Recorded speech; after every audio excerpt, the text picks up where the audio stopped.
বিটকয়েনের এই চার্টটা যদি আপনারা একটু ক্লিয়ারলি দেখেন তাহলে বিশেষ করে যারা আমাদের টেলিগ্রাম মেম্বার্স কিছু জিনিস রিকল করতে পারবেন।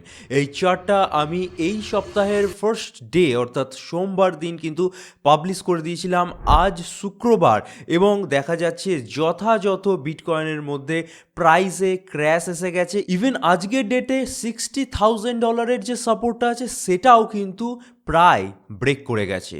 তো এরপর বিটকয়েন যে 50,000 ইভেন তার নিচে যেতে পারে সেই জিনিসটা কিন্তু আস্তে আস্তে আমাদের চোখের সামনে ক্লিয়ার হয়ে যাচ্ছে। তো বিটকয়েনের এরপর কি হবে এই নিয়ে যেমন আজকের ভিডিওটাতে আলোচনা করব, তার সাথে সাথে আরও একটি ইম্পর্টেন্ট টপিক আপনাদের সামনে তুলে ধরতে চাই যেটা মেবি অন্য কোনো চ্যানেল কভার করবেন না, এবং সেই টপিকটা হচ্ছে, দেখুন 2022-এর পর থেকে অনেকে এসেছে, ইনভেস্ট করেছে, আমাদের মতো যারা ইনফ্লুয়েন্সার আছে তাদের কথায় বিশ্বাস করে, এবং তারা ইনভেস্ট করা মাত্র এটুকুনি ভেবে নিয়েছিল যে 4 ইয়ারের একটা সাইকেল চলে, তো 4 বছর পর অর্থাৎ 2026 কি 2025 সালে গিয়ে আমরা ব্যাপক একটা অর্থ কামিয়ে নেব। বাট রিয়ালিটিতে সেরকম কিছুই হয়নি। দেখা যাচ্ছে কোনো রকম অল্ড সিজন আসেনি, বিটকয়েন যত অবধি যাওয়ার কথা ছিল সে অবধি যায়নি, মোটামুটি 1.20 বা 1.25 থেকে পড়ে যাচ্ছে, এবং এখন তো প্রকৃত অর্থে একটা বিয়ার র্যালির মধ্যেই আমরা প্রবেশ করে গেছি। তো এই মুহূর্তে অনেকের মধ্যে একটা ফ্রাস্ট্রেশন জন্ম নিচ্ছে, এবং সেই ফ্রাস্ট্রেশনের মেন কারণ হিসেবে তারা অনেক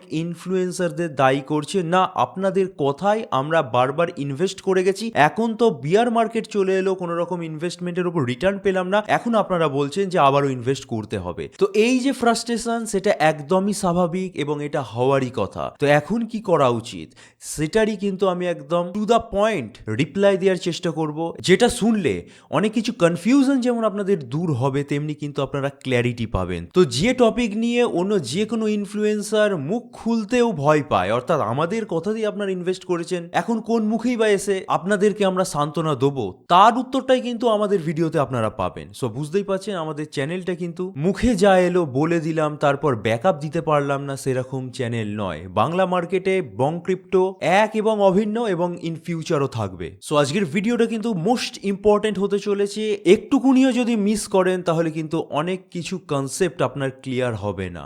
সো একটাই রিকোয়েস্ট রাখবো ভিডিওর প্রথমে, ভিডিওটা লেন্দি হতে পারে, পুরোটা দেখুন, দেখার পর যদি আপনাদের ভালো লাগে তবে কি আপনারা একটা লাইক করুন, চ্যানেলে নতুন হলে সাবস্ক্রাইব করার পাশাপাশি বেল বাটনটি টিপে দিন, আর আমাদের টেলিগ্রাম চ্যানেলে জয়েন হয়ে যান। So let's start today's video. My name is Jeet and you are watching Bong crypto 2.0।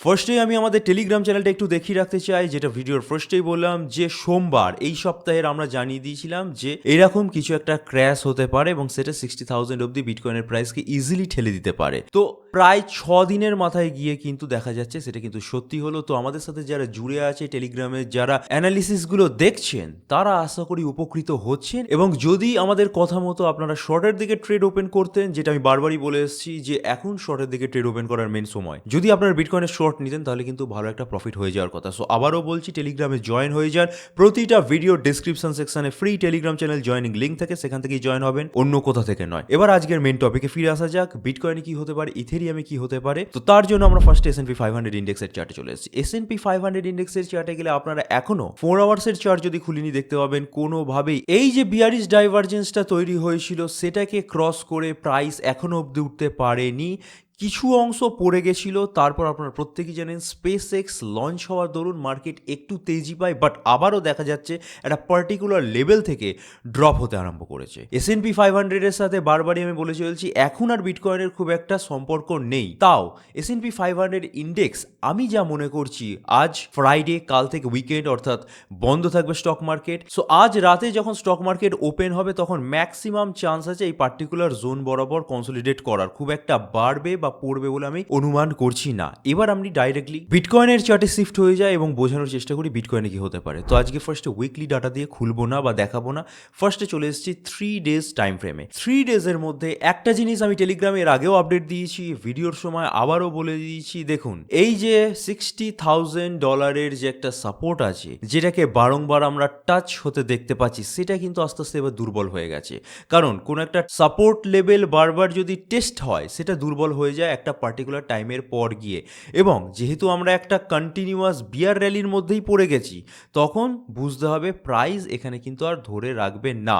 এবার ব্যাপারটা কি হয়েছে, গত রাতেই কিন্তু প্রায় দেখা গেছিল $57,000 কাছাকাছি প্রাইস চলে গেছিল 3 ডেজের চার্টে। আমি যদি একটু বোঝানোর চেষ্টা করি, তাহলে এখন যখন ভিডিওটা বানাচ্ছি প্রাইস 60,000-এর ওপর কিছুটা হলেও হোল্ড করতে সক্ষম হয়েছে, বাট এটা কিন্তু খুব মেজর টাইমের জন্য করতে পারবে না, একদম ক্লিয়ার কাট শুনে নিন। সো ম্যাক্সিমাম পসিবিলিটি কিন্তু এটাই বলে যে আমরা আজ না হোক কাল না হোক এক সপ্তাহের মধ্যে কিন্তু $60,000-কে ব্রেকডাউন হয়ে যেতে দেখতে পাবো, এবং নেক্সট আমাদের মেজর সাপোর্ট কোথায় আছে সেটা আশা করি বারবার আপনাদের সামনে তুলে ধরা হয়েছে, ক্লিয়ার হয়ে গেছে, দ্যাট ইজ 55,000, ইভেন তার তলাতেও পড়ে যেতে পারে। সো তার জন্য কিন্তু এবার আপনারা প্রিপেয়ার থাকুন। But at the same time 3 ডেজের চার্টের মধ্যে আপনারা একটু যদি চার্টটাকে জুম ইন করেন, তাহলে দেখবেন আরএসআই এর মধ্যে একটা হিডেন বুলিশ ডাইভারজেন্স টাইপের তৈরি হতে পারে, সেরকম একটা পসিবিলিটি তৈরি হচ্ছে। আরএসআই এর অসিলেশন আপার সাইডে এবং প্রাইসের এই যে মুখটা সেটা একটু হলেও লোয়ার সাইডে আছে, এরকম যখন তৈরি হয় তখন মনে করা হয় হিডেন বুলিশ ডাইভারজেন্স তৈরি হবে। বাট যতই হিডেন বুলিশ ডাইভারজেন্স তৈরি হোক না কেন, সেটা ক্ষণস্থায়ী সময়ের জন্য বিটকয়েনের প্রাইসকে $60,000 অ্যান্ড তার আশেপাশে ধরে রাখতে পারবে, বেশিক্ষণ ধরে রাখতে পারবে না।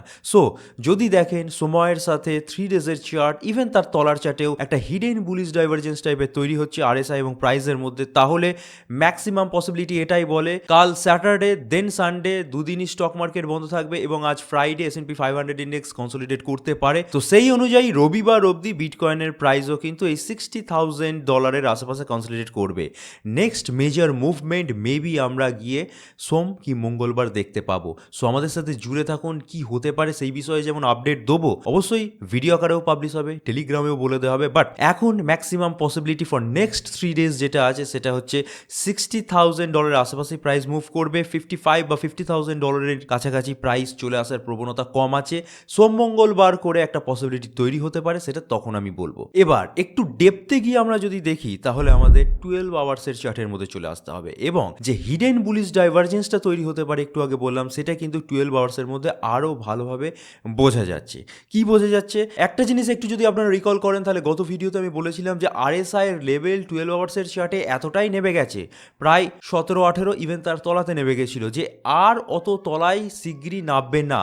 তো সেটাই কিন্তু হয়েছে, আরএসআই এর অসিলেশন কিন্তু নামেনি, বাট প্রাইস কিন্তু নেমে গেছে। সো এখানেও যদি একটা আপনারা হিডেন বুলিশ ডাইভারজেন্স খোঁজার চেষ্টা করেন, তাহলে কিন্তু ইজিলি সেটাকে ড্র করা যাচ্ছে। সো 3 ডেজের টাইম হোক বা 12 আওয়ার্সের টাইম, এটা ইন্ডিকেট করছে নেক্সট কাপল অফ ডেজ, অর্থাৎ 3 থেকে 4 দিন বিটকয়েনের প্রাইস এই $60,000-এর আশেপাশেই ঘোরাফেরা করবে, না 55,000, ইভেন তার তলায় নেমে যাওয়ার পসিবিলিটি কম আছে, না 62,000 বা তার উপরে উঠে যাওয়ার পসিবিলিটি আছে। সো নেক্সট 2-3 দিন কি 4টে দিন মার্কেট আমাদেরকে সুযোগ দেবে আমাদের যে সমস্ত ট্রেডিং পজিশনগুলো আছে, সেটা লংয়ের দিকের থাকুক বা শর্টের দিকের, সেগুলোকে ঠিক করে ম্যানেজমেন্ট করার। এই ম্যানেজমেন্ট যে টার্মটা ইউজ করলাম, এটা মনে রাখবেন, পরবর্তীকালে যখন আমি ডেসক্রাইব করব আমাদের মেন টপিক সম্বন্ধে আজকের, যেটা ভিডিওর ফার্স্টেই বললাম, তখন কাজে আসবে। যাই হোক, আপাতত কনসেপ্ট ক্লিয়ার, বিটকয়েনের মধ্যে খুব বড় মুভমেন্ট নেক্সট 2-3 দিন আমরা দেখতে পাবো না, ম্যাক্সিমাম চান্স আছে কনসলিডেট করার, এবং 3 ডেজের চার্টের মধ্যে আমরা বারবারই দেখে এসেছি একটা মেজর প্লামেটের পর আবার প্রাইস কিন্তু কিছু সময় ঘোরাফেরা করে। তো অ্যাট প্রেজেন্ট একটা মেজর প্লামেটের পর প্রাইস কিন্তু ওই যে রেঞ্জে আছে 60,000, তার আশেপাশে ঘোরাফেরা করবে। এবং আরও কেন বলছি, লিকুইডেশন হিটম্যাপে আমরা যদি ডাইরেক্টলি নজর রাখি, মান্থলি লিকুইডেশন হিটম্যাপের ডাটা খোলা, তাহলে তলার দিকের যেখানে লিকুইডিটি ছিল সেটা কিন্তু ওয়াইপড আউট হয়ে গেছে, অর্থাৎ 58,000, যেটা কিন্তু গত রাতে আমরা পৌঁছে গেছি। এবার যদি আপনারা একটু লক্ষ্য করেন, ওপরের দিকে লিকুইডিটি সেই $75,000-এর ওপরে, যদি আমরা একটু চার্ট খুলে নিই 3 ডেজের, তাহলে সেটা মোটামুটি এই যে পার্টিকুলার জায়গাটা আছে সেখানে দাঁড়ায়, এত দূর উঠে যাওয়ার প্রবণতা এখনই বিটকয়েনের নেই, বা সেরকম ভলিউমও নেই, ঠিক আছে। আর নিচের দিকে যদি কথা বলি, তাহলে সেই 55 থেকে 50,000-এর মধ্যে কিন্তু কিছু লিকুইডিটি আছে, যেটা ওভারঅল আমি মনে করছি সময়ের সাথে অ্যাচিভ করা পসিবল, বাট সেটা এখনই নয়, মেবি 1 উইক কি তার আশেপাশে হতে পারে। এবার আমি দেখাবো উইকলি চার্ট, যেটা প্রিভিয়াস যে ভিডিওগুলো আমি কভার করি ফার্স্টেই দেখাতাম। কেন দেখাচ্ছি লাস্টে, কারণ একমাত্র এই উইকলি চার্টের মধ্যেই কিছুটা হলেও পজিটিভিটি আছে, বাকি সমস্ত চার্ট আমি দেখাচ্ছি, আশা করি বুঝতেই পারছেন বিটকয়েনের পড়ে যাওয়াটাই স্বাভাবিক। বাট এই উইকলি চার্ট এখনো কিন্তু আমাদেরকে জানান দিচ্ছে যে একটা বৃহৎ বৃহত্তর সময়ে বুলিশ ডাইভারজেন্স তৈরি হয়েছে, যেটা কিন্তু এখনো ব্রেকডাউন হয়নি। সো এর যদি ফল আমাদেরকে পেতে হয়, অবশ্যই আমাদেরকে টাইম দিতে হবে, because this is a weekly chart. But এখনো যেহেতু বুলিশ ডাইভারজেন্স হতে পারে, এখান থেকে প্রাইস সামান্য হলেও রিবাউন্ড হতে পারে, এবং যেটার জন্য আমরা অপেক্ষা করছি, আমরা কেউই মেনে নিতে পারছি না একটা বিয়ার র্যালির মধ্যে আমরা প্রবেশ করে গেছি, আমরা একটা আশার আলো খুঁজছি। ইভেন সেটাও আপনারা কিন্তু আপনাদের পছন্দের ইনফ্লুয়েন্সারদের মুখ থেকে শোনার চেষ্টা করছেন যে সত্যি কি একটা বিয়ার র্যালি শুরু হয়ে গেছে। ইনফ্লুয়েন্সাররা যাদেরকে আমরা এত বছর চিনে আসছি, তারা অন্তত বলুক, একটা অন্তত আশার আলো দেখো যেখান থেকে প্রাইস রিবাউন্ড করতে পারে, আমরা আবার অল্ড কয়েন সিজন আসবে, প্রফিট করবো, সেরকম কিছু একটা ভাবতে পারি। তো সেই পার্সপেক্টিভ থেকে দেখতে গেলে উইকলি চার্টে আমাদের এখনো অব্দি আশার আলো শেষ হয়নি। এটাও যদি ব্রেকডাউন হয়ে যায় তো বুঝতেই পারছেন কোনোভাবেই $50,000 বিটকয়েনের প্রাইস আটকাবে না। তো যেহেতু এখনো ব্রেকডাউন হয়নি, আমি অন্তত আপনাদের গভীর শোকের মধ্যে ফেলতে পারছি না। তো যেটা হয়েছে যে চার্টে, সেটা অন্তত দেখিয়ে রাখার চেষ্টা করছি। যদি ইন ফিউচার প্লে আউট হয়, 1 মাস পর হয়তো রেজাল্ট পাবো। তো আশা করি আপনারা কনসেপ্টটা বুঝতে পারছেন। ছোট টাইম ফ্রেমে যত যাচ্ছি, বিটকয়েনের কিন্তু 50,000 ইভেন তার আশেপাশে পড়ে যাওয়াটা স্বাভাবিক মনে হচ্ছে। উইকলি টাইম ফ্রেম কিন্তু একটু হলেও পজিটিভিটি ধরে রেখেছে যে একটা হিডেন বুলিশ ডাইভারজেন্স তৈরি হতে পারে, এবং সেটা যদি আলটিমেটলি গিয়ে তৈরি হয়, প্রাইস খানিকটা হলেও রিবাউন্ড মারতে পারে এবং সাময়িক সময়ের জন্য আমরা রিলিফ পেতে পারি। তো সেই রিলিফটাই কিন্তু আপনাদের সামনে তুলে ধরার আমি চেষ্টা করছি। বিটকয়েন ক্লিয়ার, ইথেরিয়ামে চলে এসেছি। ইথেরিয়ামে আপনারা যদি দেখেন, বিটকয়েনের মধ্যে বেশ খানিকটা প্লামেট হয়েছে। $60,000 হয়তো ভেঙে যাবে সামনে, বাট এখনো অব্দি ইথেরিয়াম 1500 থেকে $1,400 মধ্যে যে সাপোর্ট জোনটা আছে, সেটাকে ব্রেকডাউন করেনি। এবং প্রিভিয়াসলি আমি এটাও বলেছিলাম যে এই সাপোর্ট জোনটা কিন্তু প্রায় 2025 সাল থেকে আছে, ইভেন তারও প্রিভিয়াস আছে। তো এই সাপোর্ট জোনটা এত তাড়াতাড়ি ব্রেকডাউন হবে না। তো সেটাই কিন্তু হয়েছে। ম্যাক্সিমাম পসিবিলিটি যেটা ইথেরিয়ামের ক্ষেত্রে আছে, বিটকয়েন যদি 55 অব্দি নেমে যায়, তাহলে আমরা দেখবো ইথেরিয়াম $1,350 কি $1,386 এই সাপোর্ট জোনের একদম তলার পয়েন্টটা সে অব্দি নেমে যাবে। বাট এই যে সাপোর্ট জোনটা, সেটাকে কিন্তু ব্রেকডাউন করবে না। তার তলে যদি বিটকয়েন পড়ে যায়, তাহলে ইথেরিয়ামও পড়ে যাবে, সেটা আলাদা বিষয়। বাট এই সাপোর্ট জোনটা ইথেরিয়ামের জন্য এখন খুব ইম্পর্টেন্ট। সো এই সাপোর্ট জোনটা কিন্তু এখনই ব্রেকডাউন হবে না। এবার এটা 3 ডেজের ডাটা দেখালাম, বাট একটু যদি ডেলি ডাটায় চলে আসি, তাহলে ইথেরিয়ামের মধ্যে কি হতে পারে একটু যদি আপনারা দেখেন, প্রিভিয়াস হিস্ট্রি কিন্তু সেটা বলে দিচ্ছে। ঠিক যে সিচুয়েশন এখন তৈরি হয়েছে, এর আগেও ফেব্রুয়ারি মাসে 2026 সালে তৈরি হয়েছিল, যেখানে অসিলেশন হায়ার হাই মেরেছিল, প্রাইস মোটামুটি একটা লেভেল বরাবর ছিল, এবং সেখান থেকে প্রাইস কিন্তু খানিকটা কনসোলিডেট করতে করতে উপরে উঠেছিল। ওভারঅল আমরা ডাউন ট্রেন্ডের মধ্যেই পড়ে আছি, বাট তাও খানিকটা সময়ের জন্য আমাদের রিলিফ দিয়েছিল। এখনো যদি দেখেন এবং প্রিভিয়াস হিস্ট্রি যদি রিপিট করে, আমরা কিন্তু সেম জায়গায় পড়ে আছি। অসিলেশন অতটাও নামেনি, কারণ এর আগে অনেকটা নেমে গেছিল। প্রতিটা চার্টের ক্ষেত্রে সেটা প্রযোজ্য। বিটকয়েনের ক্ষেত্রেও বলেছিলাম যে অসিলেশন এমন জায়গায় নেমে গেছে আরএসআই সি অফ দি আর নেক্সট টাইম নামবে না। তো সেটাই কিন্তু হয়েছে, প্রাইস সেই জায়গায় নেমে গেছে, ইভেন তার তলাতে নেমে গেছে কিছু কিছু ক্ষেত্রে, বাট অসিলেশন কিন্তু অতটা নামেনি। তো সেক্ষেত্রে অনেকে মনে করছে যে একটা হিডেন বুলিশ ডাইভারজেন্স টাইপের তৈরি হতে পারে ইথেরিয়ামেও। তো পসিবিলিটি কি আছে দেখুন, বিটকয়েনে যেমন বললাম 2-3 দিন কনসোলিডেট করতে পারে, ইথেরিয়ামের মধ্যেও আমি যা মনে করছি এরকম ভাবে একটু আপওয়ার্ড কনসোলিডেশন ম্যাক্সিমাম দেখা যেতে পারে। এর চেয়ে বেশি কিছু এক্সপেক্ট করবেন না, এবং কোনোভাবেই মনে করবেন না যে ইথেরিয়াম আবার সেই $2,500 বা $2,600 রেঞ্জে পাম্প হয়ে গেল। সেটা হচ্ছে না, বাট লোকাল একটা জোনে কনসোলিডেট হতে পারে, এবং এখনই $1,400 থেকে $1,500 যে সাপোর্ট, সেটা ব্রেকডাউন করবে না। সো ইথেরিয়ামের কনসেপ্ট আশা করি ক্লিয়ার হয়ে গেছে, বিটকয়েনের কনসেপ্ট ক্লিয়ার হয়ে গেছে, কখন কি হতে পারে সেটা আপনারা মোটামুটি বুঝে গেছেন। ভিডিওর হাফ পর্বে আমরা চলে এসেছি, এবার আমরা সেকেন্ড হাফে প্রবেশ করব, যেখানে আপনাদের মনের যে মেন কোশ্চেন, এতদিন আমাদের সাথে আপনারা আছেন, জুড়ে আছেন, ভালোবেসেছেন, আমাদের কথা ইনভেস্ট করেছেন, বাট রিটার্ন তো কিছু পেলেন না। অনেকের মধ্যে ফ্রাস্ট্রেশন আসছে, এই সমস্ত ইনফ্লুয়েন্সারদের কথা শুনে আমি ইনভেস্ট করেছি, রিটার্ন তো কিছু পেলাম না, এরা হয়তো বাজে কথা বকে। ঠিক আছে, এই যে ফ্রাস্ট্রেশন, সেটা এবার একটু দূর করার চেষ্টা করি। এমন নয় যে এই সমস্ত কমেন্ট আমাদের কাছে আসে, প্রত্যেকটা ইনফ্লুয়েন্সারের কাছে কমেন্ট আসে, এবং তার কমিউনিটির মেম্বাররাও তাকে এই সমস্ত কোশ্চেন করে, বাট অনেক ইনফ্লুয়েন্সার্সরা এটা নিয়ে মুখ খোলে না, কারণ মুখ খুলতে গেলে তারাও জানে যে তারা প্রিভিয়াসলি এটা বলে এসছে, তাই তাদের কমিউনিটি মেম্বার্সরা করেছে, সো ফেসে কিন্তু নিজেই যাবে। বাট আমাদের চ্যানেল কিন্তু সেরকম নয়। দেখুন, আমরাও বলে এসছি, আমরাও কিন্তু ইনভেস্ট করে এসছি, আমরাও জানতাম যে একটা বুল মার্কেট পাবো, সেখান থেকে কিছু টাকা কামাবো, বাট সেটা কিন্তু আমাদের জন্যও রিয়ালিটি হয়নি। সো যদি আপনারা মনে করেন আপনারাই লসে আছেন, পোর্টফোলিও আপনাদের নেগেটিভে চলে গেছে, তাহলে কিন্তু আপনারা ভুল ভাবছেন। লসে আমরাও আছি। এবার এখানেই মেন ব্যাপার যে এই অবস্থায় যার মানি ম্যানেজমেন্ট যতটা ভালো, সে তার পোর্টফোলিওকে ততটাই ভালোভাবে ব্যাকআপ দিতে পেরেছে, টিকিয়ে রাখতে পেরেছে। মানি ম্যানেজমেন্ট যার যত ভালো, তার পোর্টফোলিওর লসের পার্সেন্টেজ তত কম। যার মানি ম্যানেজমেন্ট খারাপ, তার 99-95% পোর্টফোলিও ডাউন হয়ে গেছে। তো এখানে যে কমেন্টটা আপনারা দেখতে পাচ্ছেন, 2024 সালে ইনভেস্টমেন্ট করে অনেক টাকা কামাবে বলে আশা করেছিল, অনেকের কাছ থেকে রেকমেন্ডেশন পেয়ে সে কয়েনগুলো কিনেছিল, বাট রিয়ালিটিতে সে তো ইনভেস্ট করার পর রিটার্নই কামাতে পারেনি। তো একটা মনে যে ফ্রাস্ট্রেশন, সেরকম ফ্রাস্ট্রেশন থেকে এই সমস্ত কমেন্টগুলো আসে। এ বাদে অনেক কমেন্ট আসে যেগুলো দেখে বা পড়ে আমরা মনে করছি এটা তো ঠিকই, একটা স্বাভাবিক ব্যাপার। একটা কমিউনিটি এতদিন ধরে যারা আমাদেরকে ফলো করে আসছে, তারাই যখন আমাদের কথা থেকে ইনকাম কামাতে পারছে না, তারা তো আমাদেরকে দোষ দেবে, স্ল্যাং ইউজ করবে পিছনে, এটাই স্বাভাবিক। বাট এর পেছনে গভীর একটা কারণ লুকিয়ে আছে, সেটা যদি আপনারা একটু বুঝে যান তাহলে অনেকটা ক্ল্যারিটি চলে আসবে। এটা যে ফাইন্যান্সিয়াল মার্কেট এবং এখানে যে একটা প্রপার ম্যানেজমেন্ট দরকার, এই ম্যানেজমেন্ট টার্মটা আমি কিন্তু দ্বিতীয়বার ইউজ করলাম। ফার্স্টবার ইউজ করেছিলাম, মনে রাখতে বলেছিলাম, এখন দ্বিতীয়বার ইউজ করলাম। আশা করি আপনারা এবার বুঝতে পারবেন এই যে ম্যানেজমেন্ট জিনিসটা, এটা যে কতটা ইম্পর্টেন্ট, সেটা আপনারা একটু খেয়াল করে দেখুন। তো ফার্স্টে আমি একটা ঘটনার কথায় চলে আসি। এনাকে আশা করি প্রত্যেকেই চেনেন, মাইক্রো স্ট্র্যাটেজির মালিক মাইকেল স্লেয়ার। এনার নাম শোনেননি আশা করি কেউ নেই ক্রিপ্টো মার্কেটে ইনভেস্টেড আছে, আর যদি না শুনে থাকেন তাহলে ক্রিপ্টো মার্কেট থেকে এখনই বেরিয়ে যাওয়া প্রয়োজন তার। ঠিক আছে, একটু যদি হিস্ট্রির কথা বলি তাহলে অ্যাট প্রেজেন্ট সাতোশি নাকামোতো যিনি আছেন বা মারা গেছেন কেউই জানে না, তারপর সবচেয়ে বেশি যদি কেউ বিটকয়েন হোল্ড করে থাকে এবং সেটা যদি কোনো প্রাইভেট সংস্থা হয়ে থাকে, দিস ইজ হিম এবং তার সংস্থা মাইক্রো স্ট্র্যাটেজি। বাট একটা জিনিস কি আপনারা জানেন যে মাইক্রো স্ট্র্যাটেজি কিন্তু আগে বিটকয়েন হোল্ডিংস কোম্পানি ছিল না, ন্যাসড্যাকে লিস্টেড একটা কোম্পানি ছিল। তো এত টাকা সে পেলো কোথা থেকে, যেখানে দাঁড়িয়ে সে 9 লাখের বেশি অর্থাৎ প্রায় 1 মিলিয়ন ছুঁই বিটকয়েন সে পারচেস করে নিল।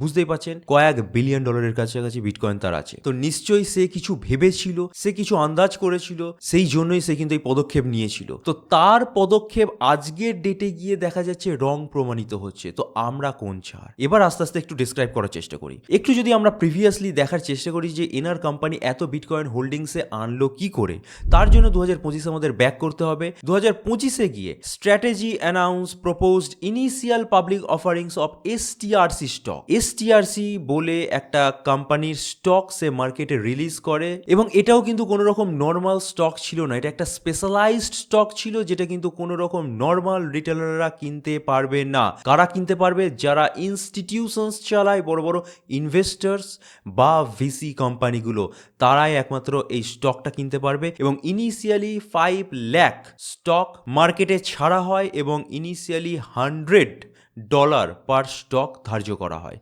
তো ইনি বেসিক্যালি এটাই করতে চেয়েছিলেন যে কোম্পানি তেমন কিছু করে না, কোম্পানিকে যদি ফিউচার প্রুফ করতে হয় তখন বিটকয়েন বলে যে জিনিসটা চচ্চর করে বাড়ছিল সেটাকে অ্যাডাপ্ট করতে হবে, এবং সেটাকে যদি অ্যাডাপ্ট করতে হয় মার্কেট থেকে টাকা তুলতে হবে। মার্কেট থেকে টাকা তুলতে গেলে নিজস্ব কোম্পানি আছে, কোম্পানির স্টক পাবলিককে অফার করো, যেমন স্পেস এক্সের স্টক রিসেন্টলি লঞ্চ হলো। এইরকমই কিছু একটা তার মোটিভ ছিল। সো এখানে কি করতো, বড় বড় যারা ভিসি ইনভেস্টার তাদের কাছে যেত, এসটিআরসি তাদেরকে দিত এবং একটাই জিনিস ক্লেম করতো, 2025 সালে কেউ বা কোনো কোম্পানি কিন্তু প্রায় 9% ইয়ারলি ডিভিডেন্ড জেনারেট করে দিতে পারতো না। তো এ গিয়ে ক্লেম করে বিভিন্ন ইনভেস্টারের কাছ থেকে, আমার এসটিআরসি নাও, তোমরা রাখো, ইয়ারলি তুমি 9% ডিভিডেন্ড পাবে। তো 9% ইজ আ হিউজ পার্সেন্টেজ, যারা বিলিয়ন্স ডলার ইনভেস্ট করে 9% ইজ আ হিউজ পার্সেন্টেজ এবং হিউজ একটা ক্যাপিটাল। শুধুমাত্র পার্টিকুলার জিনিসটা হোল্ড করে যদি আমি 9% ডিভিডেন্ড পাই এবং আমি যদি মনে করি সেই পার্টিকুলার যে জিনিসটা হোল্ড করছি সেটাও একটা ফিউচারে গিয়ে প্রাইস বাড়তে পারে, তো কেন কেউ হোল্ড করবে না? যদি আপনারা একটু রিকল করে দেখেন, করোনা পরিস্থিতিতে অর্থাৎ 2020 সালের আশেপাশে ইউএসডিটি যারা স্টেক করতো তারা 10%-এর কাছাকাছি, ইভেন তার চেয়ে বেশি ইয়ারলি ইল্ড জেনারেট করতো। অর্থাৎ একটা পার্টিকুলার ইউএসডিটি সে হোল্ড করে তার ওপর 10% ইয়ারলি কামাচ্ছে কি 12% কামাচ্ছে, যেটা যে কোনো ব্যাংক তথাকথিত যে সমস্ত ফাইন্যান্সিয়াল সিস্টেম তার চেয়ে অনেক বেশি। তো এই জায়গায় যদি কেউ টোপ ফেলে, বড় বড় ইনভেস্টাররা কিন্তু সেখানে ইনভেস্ট করতে বাধ্য এবং সেটাই কিন্তু হয়। এবং দেখা যায় সময়ের সাথে সাথে এই ডিভিডেন্ড প্রায় 11.5%-এ পৌঁছে যায়, যেটা কিন্তু একটা হিউজ পার্সেন্টেজ। এত পার্সেন্টেজ কেউ দেয় না। তো এখানেই কিন্তু মাইক্রো স্ট্র্যাটেজি নিজের খেলা ঘুরিয়ে দেয়। এসটিআরসি বলে যে স্টক আছে সেটা ধারালে তারা পাবলিককে অফার করতে আরম্ভ করে। পাবলিক বলতে এখানে ইনভেস্টাররা এই ডিভিডেন্ডের লোভে ধারালে সেগুলো কিনতে আরম্ভ করে এবং মাইক্রো স্ট্র্যাটেজির মধ্যে পয়সা বিনিয়োগ করতে আরম্ভ করে। মাইক্রো স্ট্র্যাটেজি সেই পয়সাটা নিয়ে ডাইরেক্টলি বিটকয়েনের মধ্যে ঢেলে দিতে থাকে এবং বিটকয়েন অ্যাকোয়ার করতে থাকে। এইভাবে করে করে করে করে প্রায় 9 লাখের বেশি বিটকয়েন অ্যাট প্রেজেন্ট যদি আমি হিসেব দেখাই, এখানে দেখতেই পাচ্ছেন 8,47,000 বিটকয়েন, যার মার্কেট ভ্যালুয়েশন কয়েকশো বিলিয়ন ডলার এই অবধি পৌঁছে যায়। বাট সমস্ত কিন্তু জিনিসের একটা চূড়ান্ত ফ্লাইং জোন আছে, তারপর থেকে সে পড়তে বাধ্য হয়টা কি? 2026 সালে ফাইন্যান্সিয়াল মার্কেট টালমাটাল হয়ে যায়, যুদ্ধ পরিস্থিতি তৈরি হয়, অয়েল প্রাইস রকেট ছোঁয়া হয়ে যায়, বিভিন্ন জিনিস ক্রাইসিস করতে থাকে। সেই মুহূর্তে দাঁড়িয়ে এসটিআরসির মতো যে সমস্ত স্টক আছে সেগুলো পড়ে যেতে থাকে এবং প্রায় $120 কি তার ওপরে স্টক ধারালে গিয়ে জুন মাসের মধ্যে $75 চলে আসে। এবার গিয়ে যে সমস্ত ইনভেস্টররা ছিল তারা কোথাও গিয়ে ডাউট ফিল করে, আমি যে জিনিসটা হোল্ড করে তার কি আদৌ কোনো ফিউচার আছে? জিনিসটা আমাকে মাইক্রো স্ট্র্যাটেজি এক সময় ভুল বুঝিয়ে সেল করে গেছিল, এখন কি আর হোল্ডিংসে রাখবো না সেলই করে দিই? তো এইরকম যখন পরিস্থিতি তৈরি হয়, যারা ইনভেস্টর, যারা ব্যাকআপ প্রোভাইড করে কোম্পানিকে, তাদের মাথার মধ্যে একটা সংশয় চলে আসে এবং তারা হিউজলি পার্টিসিপেট করে এই স্ট্র্যাটেজির শেয়ারকে সেল করে দেওয়ার জন্য। তখন আবার মাইকেল স্লেয়ার একটা প্ল্যান খাটায় এবং এই যে ডিভিডেন্ড যেটা 11.5% দেখতে পাচ্ছেন জুন মাসে, সেটা ইন ফিউচার অর্থাৎ এর পরের মাসে গিয়ে 13% হয়ে যাবে। এখানেই ডাটা আপনারা দেখতে পাবেন, 13% করে দেয়, অর্থাৎ ডিভিডেন্ডের পরিমাণ বাড়িয়ে দেয়। আর আমার স্টকে হোল্ড করে রাখো, মার্কেটে সেল করো না, তাতে করে কি হবে? আমার স্টক পড়বে না, ডিভিডেন্ডও বেশি পাবে। এবার একটা দেখুন, স্টক পড়ে যাচ্ছে ন্যাচারালি, লস মেকিং কোম্পানি কেন বলছি? যদি একটু অ্যাসেটের পোর্শনে গিয়ে আপনারা একটু দেখেন, এমএসটিআর বলে যে কোম্পানি, সেটা ইয়ারলি রিটার্ন -78%।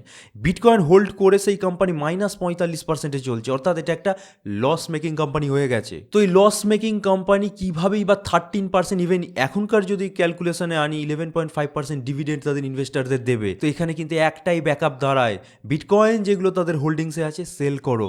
এবং সেই জন্যই ফার্স্ট সেলিং 32 বিটকয়েন এরা করে থাকে মে মাসের 26 তারিখ থেকে মে মাসের 31 তারিখের মধ্যে, এবং সেখানে কিছু $1,000 তারা জেনারেট করে, যেটা দিয়ে ইনিশিয়ালি তারা এই ডিভিডেন্ড তাদের ইনভেস্টারদের চোকাতে পারবে এবং ইনভেস্টারদের ঠেকাতে পারবে না আমার স্টক আর বেচো না, আমার কোম্পানি ব্যাংক্রাফট হয়ে যাবে। এটা একটা কথা।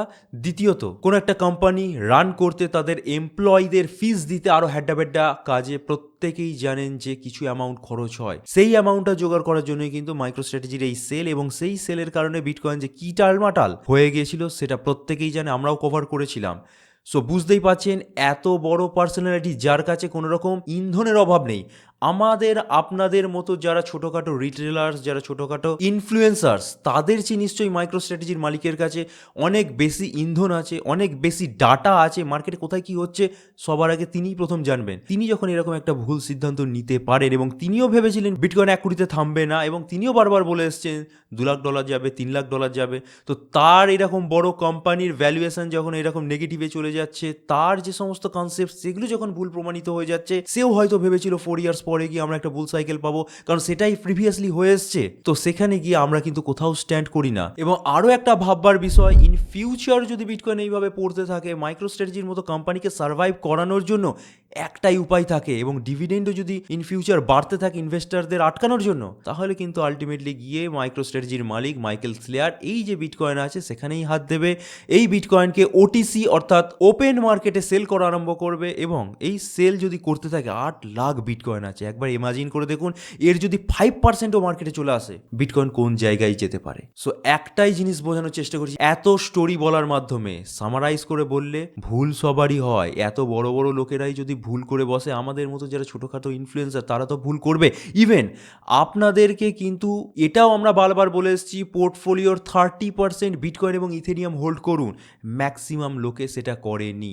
তো ইনফ্লুয়েন্সারদের দোষারোপ করার আগে এটা আপনারা চিন্তা করুন যে আপনি কি প্রপারলি মানি ম্যানেজ করতে পেরেছেন। এটাও বারবার আমরা বলে এসেছি যে 30% আপনাদের ক্যাপিটালের বিটকয়েন ইথেরিয়ামের মধ্যে রাখলে অনেকটা ফিউচার প্রুফ থাকা যায়। সো এক্ষেত্রে যারা সেটা করেনি তারাই কিন্তু 95-99% পোর্টফোলিও ডাউন দেখতে পাচ্ছে। আমরাও কিন্তু ইনভেস্ট করে আমরাও রিটার্ন পাইনি, আমাদেরও অল্ট কয়েনগুলো লসে রান করছে, বাট যেহেতু আমরা একটা মানি ম্যানেজমেন্ট করে 30% কি 35% বিটকয়েন ইথেরিয়াম কিনে রেখেছিলাম, আমাদের পোর্টফোলিও কিন্তু আপনাদের চেয়ে অনেক বেশি ভালো আছে। সো এখানে ম্যানেজমেন্ট জিনিসটা মোস্ট ইম্পর্টেন্ট ফাইন্যান্সিয়াল মার্কেট থেকে টাকা কামানোর জন্য। শুধুমাত্র এটাই নয়, এই মার্কেট যে কোনো সময় বিরূপ হয়ে যেতে পারে, তার জন্যই বলা হয়েছিল একটা কথা, don't put all your eggs in a basket, অর্থাৎ সমস্ত আপনার পুঁজি কিন্তু একটা জায়গার মধ্যে ঢেলে দেবেন না।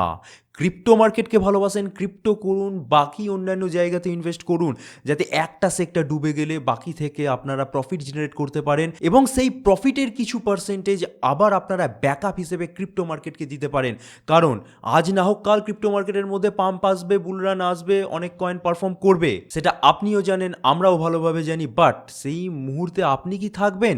ব্যাকআপ দিতে যদি না পারেন তাহলে কোনোভাবেই ফাইন্যান্সিয়াল মার্কেটে আপনারা যারা টাকা কামাচ্ছে তাদের সঙ্গে স্ট্যান্ড আউট করতে পারবেন না। সো এখানে একটাই বোঝানোর বিষয়, ইনভেস্ট করেছেন ঠিক আছে, 4 ইয়ারের যে সাইকেল সেটা আসেনি, সেটাও ঠিক আছে, বাট এক সময় না এক সময় আসবে এবং তার জন্য আমাদেরকে প্রিপেয়ার থাকতে হবে এবং তার জন্যই বলা হয় ব্যাকআপ অ্যামাউন্ট রাখুন। এরকম সিচুয়েশান এলে অবশ্যই যেন কিছু অ্যামাউন্ট থাকে ইনভেস্ট করার মতো। এবং এটাও আমরা বারবার বলে এসেছি ভিডিওতে যে সিট কয়েন, মিম কয়েন, যেগুলো নিয়ে এত আপনাদের মাতামাতি, যে কারণের জন্য আমাদের কন্টেন্টগুলো বানাতে হয়, আমরা কিন্তু ইচ্ছা করে বানাতে চাই না এই মিম কয়েন, সিট কয়েনগুলোকে নিয়ে, আপনাদের জোরাজুরির জন্য আমরা বানাই, সেগুলোতে ইনভেস্ট কম করবেন, বারবার বলে আসি। তো একটু আপনারা যারা আমাদের ইনফ্লুয়েন্সার্সদের দায়ী করছেন, নিজেদের পোর্টফোলিওটা খুলুন, দেখুন বিটকয়েন, ইথেরিয়াম কতগুলো কিনেছেন আর সিট কয়েনে কত টাকা ইনভেস্ট করেছেন, সেখানেই কিন্তু ম্যাথামেটিক্স বিগড়ে যাবে আপনাদের। সো একটাই কথা বলার, মানি ম্যানেজমেন্ট বা প্রপার ওয়েতে ফাইন্যান্সিয়াল মার্কেটে ম্যানেজমেন্ট না জানলে কেউ স্ট্যান্ড আউট করতে পারবে না। মাইকেল স্লেয়ারের আজ এই কন্ডিশন, কিন্তু সে প্রপার মানি ম্যানেজমেন্ট হয়তো জানে, তার পেছনে টিম বসানো আছে, সে হয়তো এরকম পরিস্থিতি থেকে বেরিয়ে আসবে। আমাদের মতো যারা আছে তারাও হয়তো বেরিয়ে আসবে, যারা প্রপারলি মানি ম্যানেজ করে ব্যাকআপ রেখে এই মার্কেটে কাজ করছে। ইভেন শুধু ক্রিপ্টো মার্কেটই নয়, আমরা স্টক মার্কেটের মধ্যেও আছি, হ্যান্ডা ব্যাডা অনেক মার্কেটের মধ্যেই আছি, বিভিন্ন সেক্টরে ইনভেস্ট করে রেখেছি, কিছু পরিমাণ প্রফিট সেখান থেকেও জেনারেট হচ্ছে, সেগুলো ব্যাকআপ হিসেবে ক্রিপ্টো মার্কেটের মধ্যে আমরা ঢালবো। বাট সেগুলো যারা করেনি, যারা ওই $1000-2000 এনে পুরোটাই ক্রিপ্টো মার্কেটে ঢেলে দিয়েছেন এবং কোনো রকম ম্যানেজমেন্ট ছাড়া সিট কয়েন, হ্যাডাবাডা কয়েনগুলো কিনেছেন, তাদের প্রফিট জেনারেট কোনো দিনও হবে না এবং তারাই কিন্তু আলটিমেটলি আমাদের ইনফ্লুয়েন্সার্সদের ওপর পুরোপুরি দোষটা চাপিয়ে মার্কেট থেকে বেরিয়ে যাবে। সো ক্লিয়ার আশা করি কনসেপ্ট, যে মানি ম্যানেজমেন্ট যদি আপনারা প্রপারলি না করতে পারেন, একটা সেক্টরের মধ্যেই আপনার সমস্ত ক্যাপিটাল ঢেলে দিলেন, একটা সেক্টরের মধ্যেই আপনারা সীমাবদ্ধ থাকলেন, ইভেন সেই সেক্টরের ওর্স্ট টোকেনগুলো আপনারা চুজ করলেন, সেখান থেকে নাকি বেশি প্রফিট আসতে পারে সেই ভেবে, কোনো রকম ব্যাকআপ সোর্সিং নেই, তাহলে তো স্বাভাবিক ব্যাপার আপনারা প্রফিট করবেন না। এবং এই জন্যই আপনারাও শুনেছেন, আমরাও বারবার বলে এসেছি যে 95% লোক ফাইন্যান্সিয়াল মার্কেটে লুজারই হয়, 5% আলটিমেটলি গিয়ে প্রফিট গেইন করে। তো এত বড় ভিডিও, এত কথা বলছি একটাই মানে, যদি মানি ম্যানেজমেন্ট করতে না জানেন এই ফাইন্যান্সিয়াল মার্কেটে, তাহলে কিছুটি হবে না। মার্কেট অনেক কিছু আপনাদেরকে দেখাবে, বিটকয়েন 1.20-তে সেটা যেমন অনেক অংশে ভালো হবে, অনেক অংশে খারাপও হবে, দুটোকেই আমাদেরকে মেনে চলতে হবে। যারা মানতে পারবেন না খারাপটা, তারা এই মার্কেটে টিকতে পারবেন না। সো লাস্টে ভিডিওটা শেষ করার আগে একটাই কথা বলবো, যারা ব্যাকআপ ফান্ড কোনোভাবে জেনারেট করতে পারছেন না, তাদের করার কিছুটি নেই। আর যারা ব্যাকআপ ফান্ড জেনারেট করতে পারছেন, আমাদের সাথে জুড়ে থাকুন, বিটকয়েন, ইথেরিয়াম ইনভেস্ট করবেন হেভিলি, ঠিকঠাক টাইম এলে আমরাই রেকমেন্ড করে দেবো। তো আলটিমেটলি গিয়ে দেখা গেল 2028 বা 29 সালে বিটকয়েন, ইথেরিয়াম থেকে যে পরিমাণ প্রফিট জেনারেট হয়েছে, সেটা বাকি অল্ড কয়েনগুলো থেকে যে লস, সেটাকে অনেক অংশে কভার করে দিতে পারে। এখন আমাদের মেন টার্গেটটাই হবে অল্ড কয়েনগুলোতে যে লস হয়েছে সেগুলোকে রিকভার করা, যেটা শুধুমাত্র বিটকয়েন, ইথেরিয়ামে পারে। আর পারলে একটু ডাইভার্সিফাই করুন, শুধুমাত্র ক্রিপ্টো নয়, আপনি বন্ড কিনতে পারেন, গোল্ড কিনতে পারেন, স্টকস মার্কেটে ইনভেস্ট করতে পারেন। ফাইন্যান্সিয়াল মার্কেটে থাকতে গেলে এরকম কিন্তু মাল্টি ডাইভার্সিফিকেশন প্রয়োজন। এই বলেই ভিডিওটা শেষ করছি। আমার তত্ত্বের সাথে আপনারা যদি একমত হন, যদি বুঝতে পারেন কি বোঝাতে চাইছি, তাহলে অবশ্যই ভিডিওটাকে লাইক দিতে ভুলবেন না। একটা লাইকই কিন্তু মোটিভেট করে এত ইনডেপথ গিয়ে আপনাদেরকে বোঝাতে, কারণ অন্য কোনো ইনফ্লুয়েন্সারের খেদে কাজ নেই, এত কথা বলবেও না, চুপচাপ থাকবে, যেটা করার সেটা করবে, আপনারা মানুন না মানুন আপনাদের কাজ, ঠিক আছে? তো সেটা থেকে কিন্তু আমাদের চ্যানেলটা পৃথক, সেই জন্যই বারবার বলা হয় চ্যানেলে নতুন হলে সাবস্ক্রাইব করার পাশাপাশি বেল বাটনটা টিপে দিন। আর অবশ্যই আমাদের যে main channel, that is called Bong Crypto, সেটাও সাবস্ক্রাইব করে রাখুন। ইন ফিউচার সেখানে কিন্তু ভালো ভালো ভিডিও আমরা আপলোড করতে চলেছি। আর আবারও বলছি, টেলিগ্রামে জয়েন হয়ে যান, যার লিঙ্ক আপনারা প্রতিটি ভিডিও ডেসক্রিপশন সেকশনে পাবেন। So this is it for today. Thank you for watching our video. Stay safe, happy investing, good by.